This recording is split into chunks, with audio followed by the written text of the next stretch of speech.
DeSanto Propane is 4 generations strong as a trustworthy, family-owned business with unmatched customer service. Go online at DeSantoPropane.com for more info or call toll-free at 1-800-752-4574 today. Since 1937, the difference has been DeSanto Propane.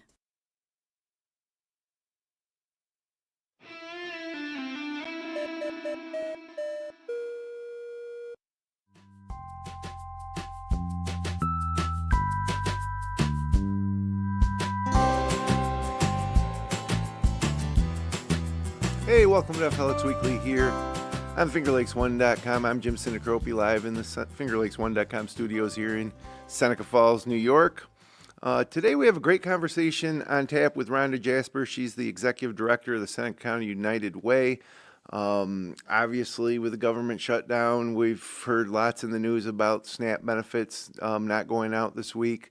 Also, other federal funding cuts to programs that the Seneca County United Way facilitates. We're going to learn about the impact that's had on Seneca County residents and kind of the state of need of Seneca County residents for the services the Seneca County United Way provides, and then of course also how you can help support the Seneca County United Way. So should be an interesting conversation one day here after Election Day, kind of poignant in terms of things we've been hearing in the national news and how that might be affecting people locally here. So should be a great conversation over the next half hour, so hang in there. First, I'd like to let you know that this episode of FLX Weekly is brought to you by Seneca Falls Acupuncture.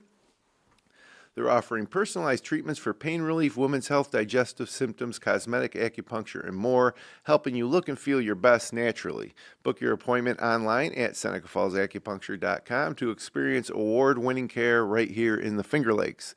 And also, Blush by CV Designs, a local woman-owned business in the heart of the Finger Lakes, offering women's clothing and accessories, quality home goods, and unique gifts. See what everyone's talking about by visiting their location in downtown Seneca Falls, or browse all their products online at shopcvdesigns.com. And it's a great time to get down town and see Christine Van Duzen at CV Designs, because they've just rolled out their complete store makeover for Christmas. It's really awesome. What they do, lots of awesome stuff to decorate your home for Christmas. I like to stock up on candles personally from Christine, and it's definitely, if you want to kick off the holiday season, stop down and see all the holiday spirit she's got going on downtown Seneca Falls. So, Rhonda, welcome. Thank you. How are you doing? We're doing okay. Lots and lots of things going on. It's affecting our world in all sorts of ways, professionally, personally, but, you get to see the best come out in people and the support, so we're hanging in there. So, first of all, I think most people probably do know in generally what the Seneca County United Way does, but more, kind of specifically, what are the programs that you guys are facilitating? Who are your customers or clients? Just give us an overview. Sure. So historically, United Ways were always pass-through organizations. We were able to do the large workplace campaigns and then take those funds and give it to smaller United Ways or smaller nonprofits that served the area. And then as things change, as businesses change, workplace campaigns are just not what they used to be across the board. United Ways have really had to kind of reinvent themselves and to stay relevant. In Seneca County, we've really gotten into the prevention work. So we house the Seneca County Suicide Prevention Coalition, the Seneca County Substance Abuse Coalition. We have a financial wellness coalition that does a lot of work with gambling. We have a youth coalition, RISE, which is resilience and inclusion for students everywhere, a name the kids came up with on their own. And then we have, we do all the other programs as well. We work with the local, emergency response and things like that. But we really try to do those pieces. It's a lot. Yeah, get ahead, yes. Maybe too much for us to cover in depth here in a half an hour, but let's start with funding cuts. Back in the spring, the big beautiful bill was passed. There was funding cuts that affected you in there. But explain how that's affected you and what you're doing.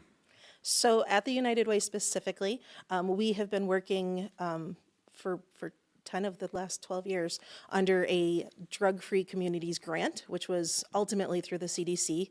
There was some movement during the years. And we were all set to begin a new round of it on October 1st, which was a Wednesday.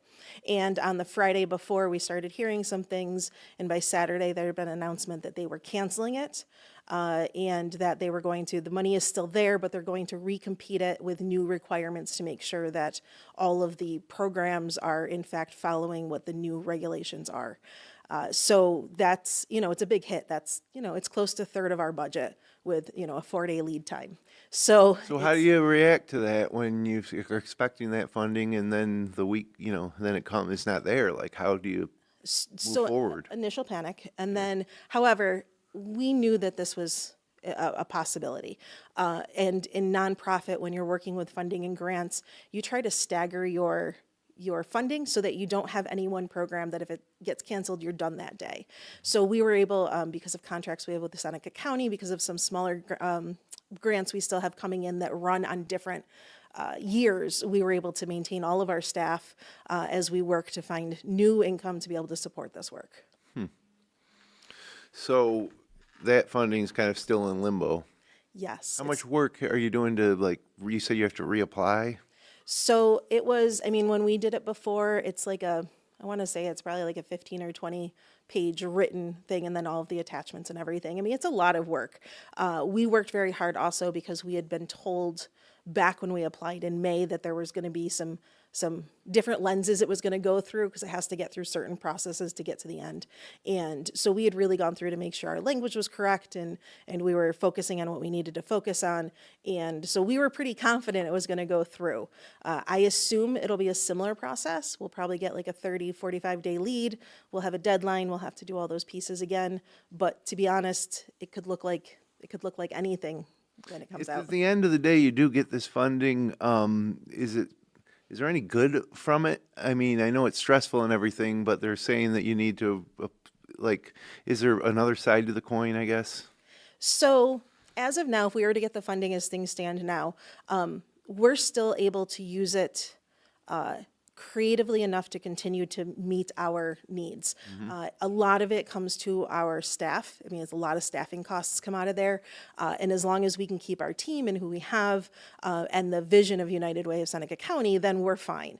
Where the funding comes will have slight implications on maybe how we put things in writing or how we advertise things, some of the language we use, but it's not going to change the work we do at all. Okay. So now let's transition to kind of something that's been more immediate in the news.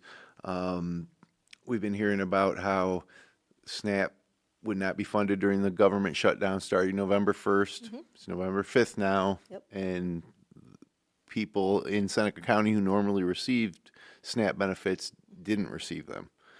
How many people are we talking about? So I don't know off the top of my head, but I can tell you United Way's work with ALICE data, which is Asset Limited Income Constrained Employed. So those are households in which at least one person is employed and they make too much to be able to get assistance, but not enough to be able to live comfortably paycheck to paycheck. For anyone who's familiar with the federal poverty level, that's often what the line is for assistance. Even places that do 200% of the federal poverty level, it's not, it leaves such a gap. Based on actual cost of living in Seneca County, New York specifically, it costs a single person about $24,000 to be able to maintain car, insurance, home, all of those pieces. The federal Not including food. Food budget. Okay, so that's everything for food one budget person. For one person. It would be different if it was one person with Right. 2 children. Correct. Okay. So that's just a single person. And you start adding childcare and things, the numbers become astronomical. However, the federal poverty level says a family of 4 can live on about the same amount.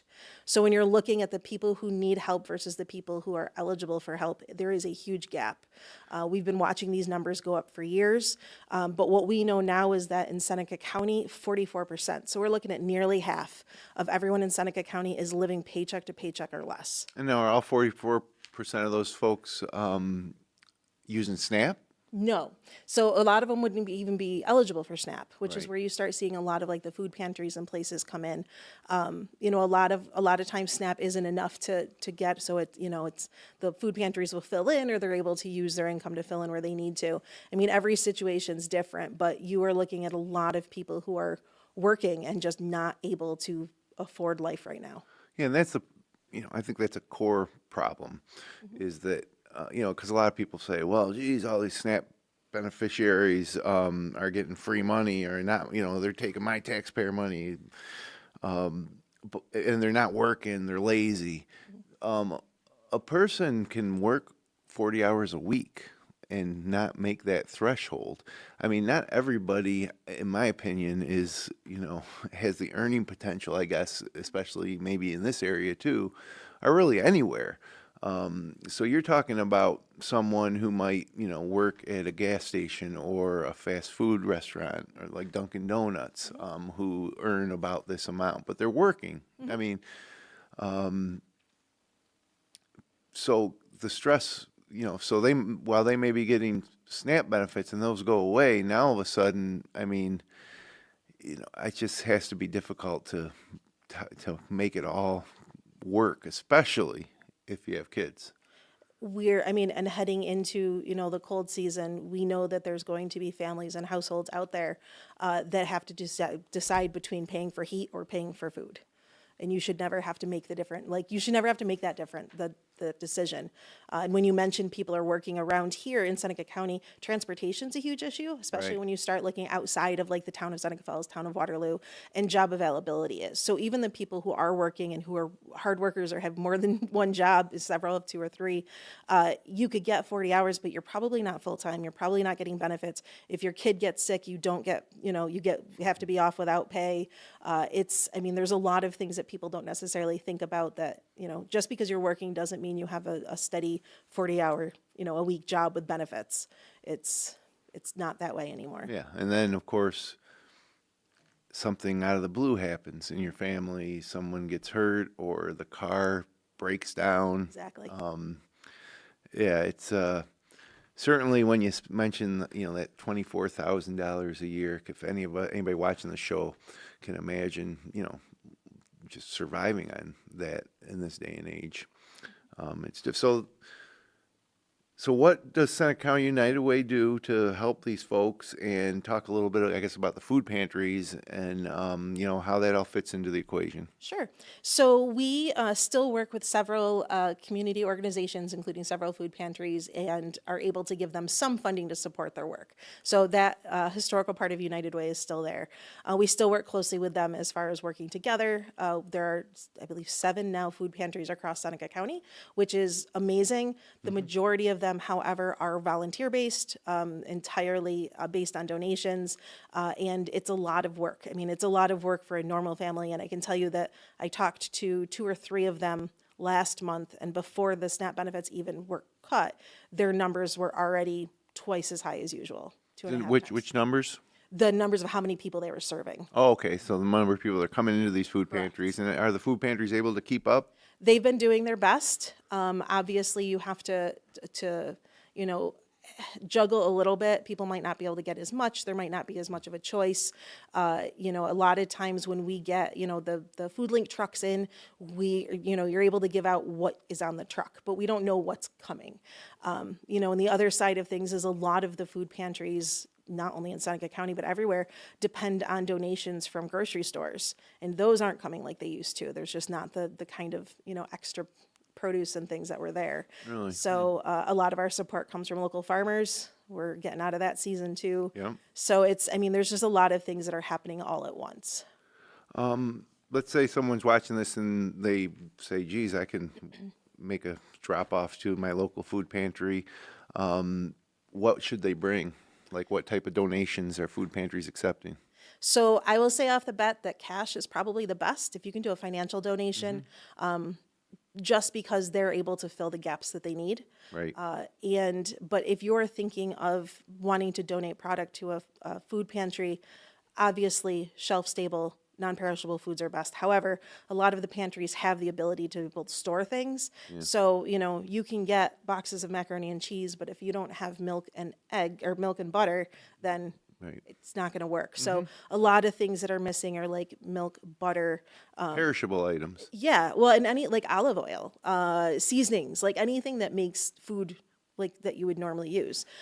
So there are basics, but I don't think, you shouldn't just have like 5 cans of soup for the week. Like there should be some, healthy options and things like that. Well, right. And when, you know, it's hard to accept maybe the attitude towards families who struggle, I guess, in the fact that just imagining here in Seneca County, like, I don't, want to drive down the road and look at a apartment building and think of people in there, struggling to survive. When we talk about these issues on a national level or even a state level, I think sometimes it's too big.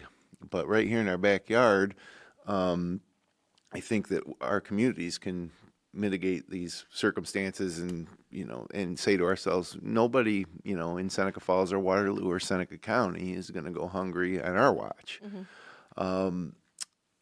So maybe people, do you feel that there's some disconnect between residents who maybe are well off and don't need these services and those that don't? Is there a disconnect? Is there some apathy maybe? I don't know. So absolutely, it's something that we've been saying for years, is that there's a huge gap between the people who use services and the people who are asked to support services. Right. It's very easy to drive through Seneca Falls or most places in Seneca County and not see that there's any sort of financial need, especially families that are holding it together paycheck to paycheck, or able to scrape together a little savings. That doesn't mean they're okay if something happens, but it means that they look okay on the outside and they're not going to be advertising Sure. Hey, we're cutting it close. So what you see here is not what you would expect, what you see on the news when they show like the huge long lines, things like that. Same with homelessness. We have homelessness here. It looks very different than it does in a city, but we still have it How here. does it look here? A lot of times it's couch surfing, not having an Yeah. address, staying with a friend. A lot of times, parents have to stay with one friend, kids have to stay with another. Obviously super disruptive. There are people who are living in vehicles. We do have truck stops that are open 24 hours, so there are Yep. amenities sometimes. There are some amazingly resourceful people out there that you would be shocked to find out are homeless. But it's all here in the area. So I think it's easy to overlook that. I think the numbers of nearly half of us are living paycheck to paycheck is it's sobering. It's to hear that, we see it in the programs we work in, but to see it in black and white is just insane. And knowing that, literally half the people you see today in the back of their mind are thinking about a bill and how they're going to pay it. Yeah, I would say probably more than half. Oh, I'm sure, I mean, yeah. So I think what you said, a lot of people don't see it or around us. One place I think that they do see it is in the school system.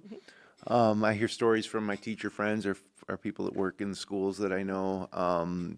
They always articulate how bad it is. And that's what they'll use. They'll say, it's bad. And you're right, most people don't see it.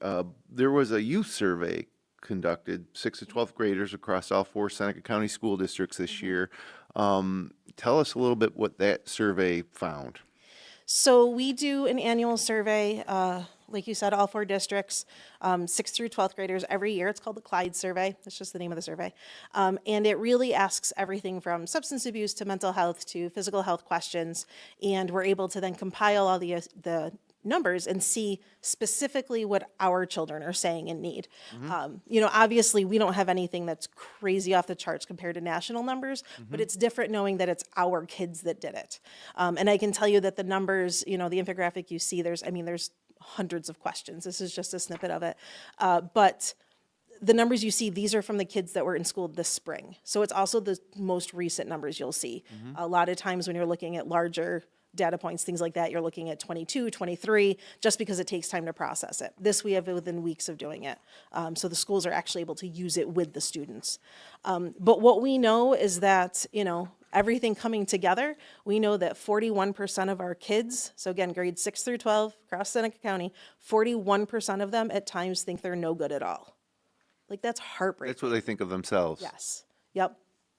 31%, sometimes I think life's not worth it. Yeah, and the very least you would like to think that children don't feel that way. That at least they get to adulthood before they have those types of thoughts. and they're answering questions like that way because they are just they have a bad home life for a lot of reasons, and they feel maybe that there's nobody supporting them elsewhere too. Yeah, I mean, every kid, I mean, obviously has their own thing going on, and every situation is completely unique. But, they've said, all every kid needs is one adult that, loves them. And it's really true. That can make a difference. I'm sure most people can think of, even if you wouldn't consider yourself having had like any sort of bumpy childhood, you can think of one or two adults that just made who you were as a kid. Right. And sometimes it's a parent and sometimes it's not. And I think one of the things we also overlook is the effect we have on the children around us. I think a lot of focus goes on the parents. I'm the parent of a 7th grader. I get it. However, it's what we do as adults is what the kids are seeing. Especially now, we can't shield them from news like when I was little. Like if the parents didn't want us to know something was going on, we didn't know it was going on. Right. That's not possible now. But that means they also can't shield them from our reactions to it.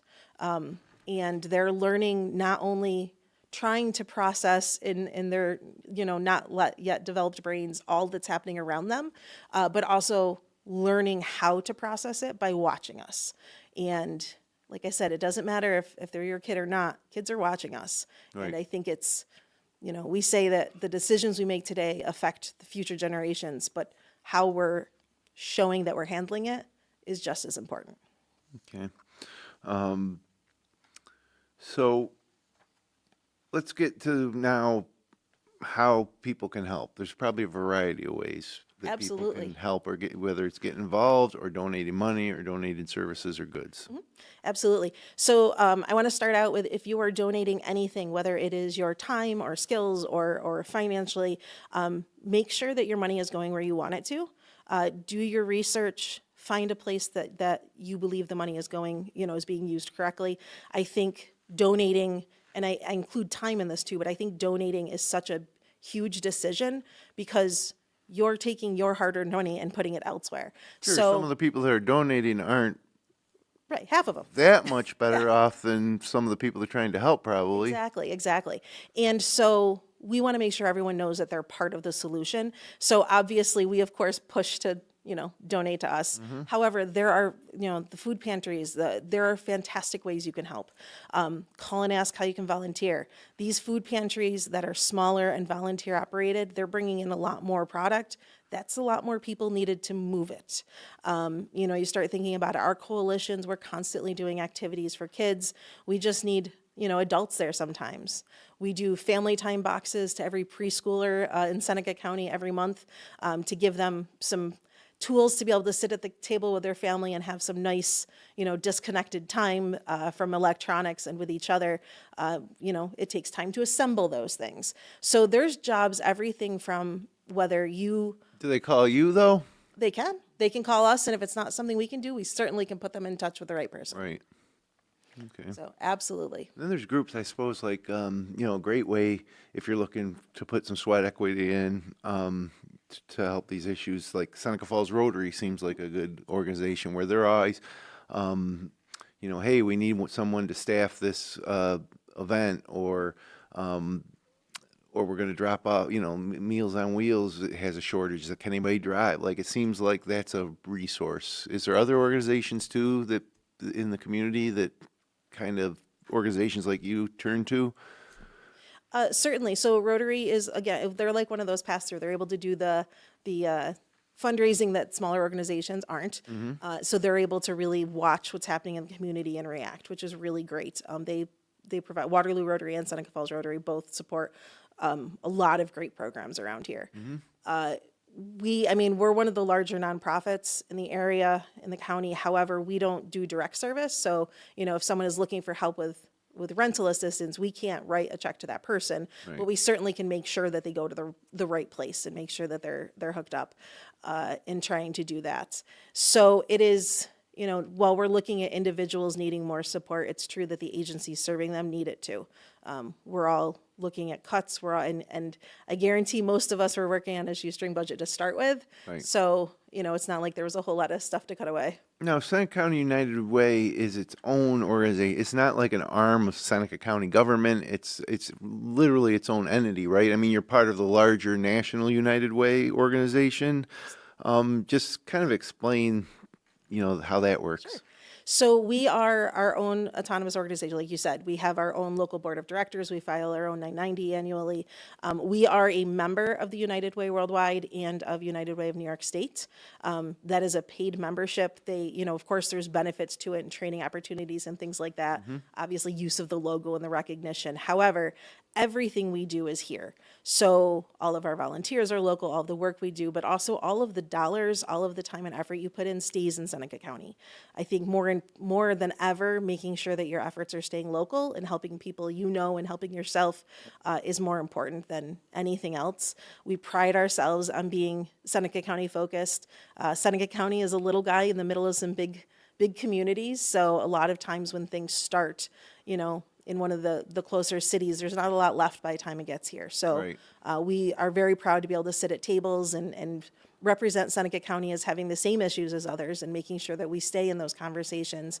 But again, making sure that we are supporting our own people. Right. There is a possibility if you want to donate through us and designate to one of the agencies that we represent or that we support, that's fantastic. A perfect example of it would be Safe Harbors of the Finger Lakes. Yep. They do amazing work across several counties. So if you write a check to them, it's going to support the work they do, which is fantastic, and no one's going to stop you.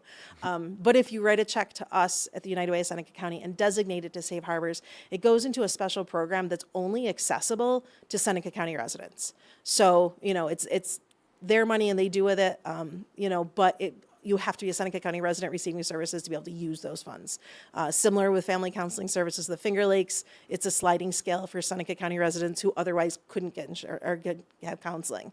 So making sure that you're supporting these amazing organizations that may not necessarily live here, but are supporting Seneca County and making sure we're getting the services we need. Okay. So somebody's watching this, they're compelled, they're like, man, I should help out. What's the first step? Like, where would you suggest they go first?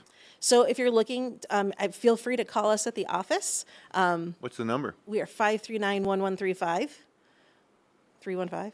We have a beautiful new office out at the Outlet Mall. Stop in and see us. But we can certainly put you in, if you were to call us and say, I really want to reach out to a food pantry, Yep. we can put you in touch with the right people. 211 is a fantastic opportunity for people to call and get more information. You just call 211? Yep, 211. Yep, it's a hotline. And a lot of times people are calling it when they don't know where else to go. So they can direct you to food pantries and things like that. But they also could give you information. I want to volunteer somewhere. What food pantries are in my area? Okay. And they can tell you that as well. It's a local, it's tied in with the 988 suicide hotline. Our call center is in Rochester. I've been there. I've met the people. They're amazing. So it's always a resource for anybody when you don't know where to go. But it's definitely something that you could use for volunteers and donations as well. Okay. Well, we're almost out of time here. The holiday season's here. So obviously, a lot of people feel compelled to give during the holiday season. It's also a stressful time for a lot of people. The number at the Seneca County United Way again, 315-539-1135. Parting shot here. You're right. Your boots on the ground, right in the thick of it all. Do you have hope? Like, are you like? Is it beat you down? Like, where are you mentally in terms of thinking that we are making a difference, or do you feel like, we're just falling behind? This is a war we can't win. Like, just generally, where are you at? So I think personally, I'm not going to lie, there's some back and forth. At the end of the day, I am hopeful because we have some amazing people around here. Not saying there aren't amazing people elsewhere, but this is what I know. Well, this is our backyard, right? So we have some amazing people who are willing to do what they need to do to take care of each other. A lot of times stress like this brings out the best in people, and we get to be able to see those opportunities. I get to hear, being, boots on the ground, we get to hear the positive stories that don't always make it as far as the negative ones do. So there is a lot of positive things happening. For a small community, we have tremendous amount of services available. We have people working around the clock to make sure people have food. It's really hopeful just watching everybody band together. My next stop today is a meeting with the food pantries again about, how we're best going to address things. So it's heartwarming to see everyone coming together, and I can't let myself believe that if we all work that hard, there's anything but hope. Right. Well, that's a great way to end it. Thanks so much for coming in and having this conversation with us. Like I said, I think it's pretty timely, kind of given everything we see on the news at a kind of a higher level, to get down here granularly, locally, and hear what's happening. So appreciate it. Thank you. Thank you. And thanks everybody for joining us. If you enjoyed the show, click like, share, and subscribe. We're going to be off for a couple weeks. I'm actually going to go on a short vacation. So we'll be off the next 2 weeks, but we will return on November 26th, the day before Thanksgiving. We'll have Veronica Ryan from Skinny Atlas. She's Miss Upstate New York for America Strong 2026. We're going to have a conversation about mental illness. Then on December 3rd, we'll have a representative from the all-new 7 Brew in Auburn, which just opened up. They'll be in studio. So until then, enjoy the great autumn weather here in the Finger Lakes.